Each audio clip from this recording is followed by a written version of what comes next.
समस्त नमस्कार आउ भले अछन तो ओके थैंक यू आमे आज पंचम श्रेणी गणित बहिर पाठ एक कोण ओ कोणर माप प्रसंगटी को पढ़िबा। आमे तो समस्ते चतुर्थ श्रेणी रे ये सब चित्र संबंध रे परिचय हेइचे, तथापि आउ टिके टिके मन पकई दवा।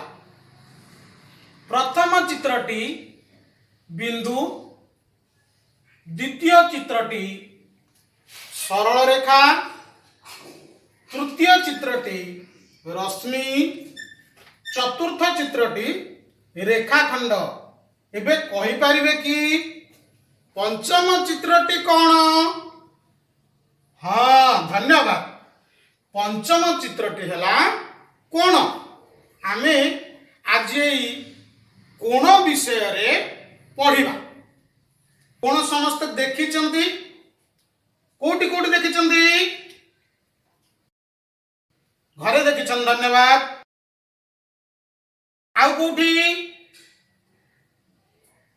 हाँ कलापटारी भी देखिचंती। कलापटारी भी कोण अछि, ठीक ना? एबे ज्यामितिक भाषा रे कोण कहले आमे कोण बुझुचे ना, समतल उपरे कौनसी एक बिंदुरु दुईटी रश्मि भिन्न भिन्न दिगरे गति करुथिले, अर्थात एक सरल रेखा रे अवस्थान करू नथिले उक्त ज्यामितिक चित्र को कोण कहंती।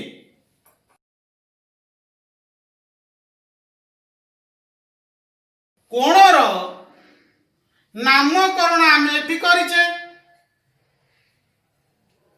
क ख ग कोण। खटी होउछि ये क ख ग कोणर शीर्ष बिंदु। ख क ये गोटिए बाहु, ख ग आउ गोटिए बाहु। तेणु क ख ग कोणर गोटिए शीर्ष बिंदु थाए एवं दुईटी बाहु थाए। शीर्ष बिंदुर नाम हैला ख एवं बाहु दुईटीर नाम हैला ख क बाहु ख ग बाहु। आमे क ख ग कोण को एपरि संकेत रे मध्य लिखि पारू बा केवल ख कोण बोली मध्य लिखि पारू। ए कोणर माप को आमे डिग्री एकक रे प्रकाश करू। अर्थात आमे समस्त जानिचे जेंती आलू ओजन करूचे तार परिमाण जानिया पई किलोग्राम ग्राम एकक व्यवहार करूचे, सेंती कोणर परिमाण जानिया पई आमे ताकू डिग्री एकक रे प्रकाश करूचे। सेथि पई आमे आम ज्यामिति बॉक्स रे थिबा ए डी आकृतिर यंत्र अर्थात प्रोट्रैक्टर को व्यवहार करूचे। ए प्रोट्रैक्टर संबंध रे आमे चतुर्थ श्रेणी रे मध्य परिचय हेइचे। अर्थात प्रोट्रैक्टर रो ए तळ जो गारटी याकू कहंती आधार रेखा।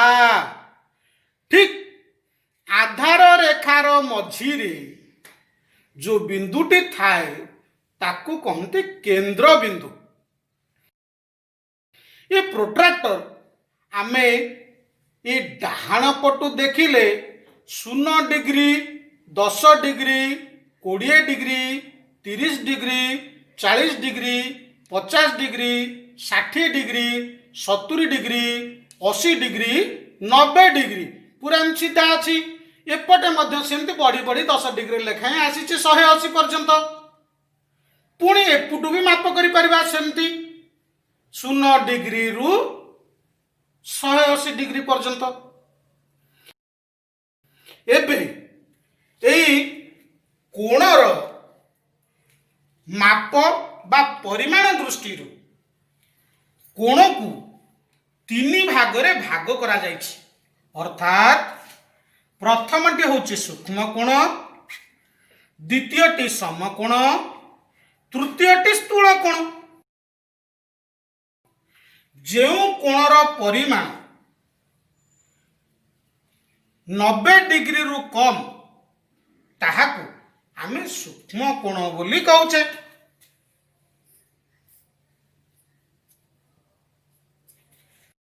जेउ कोणर परिमाण 90 डिग्री ये समान 90 डिग्री होतिबो ताकू समकोण बोली कहउछे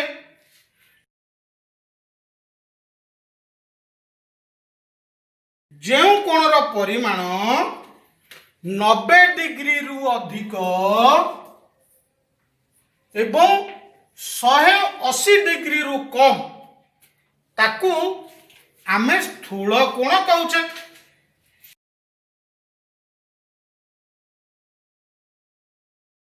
एबे सूक्ष्म कोण समकोण स्थूल कोण जदि ये 180 डिग्री हो गला अर्थात आपको आम कोण कहूनी ये सरल रेखा हो जाउची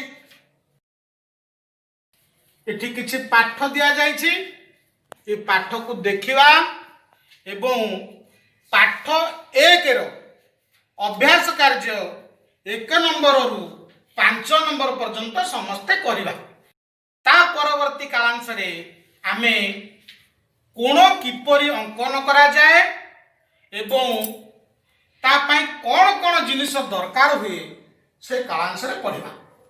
धन्यवाद।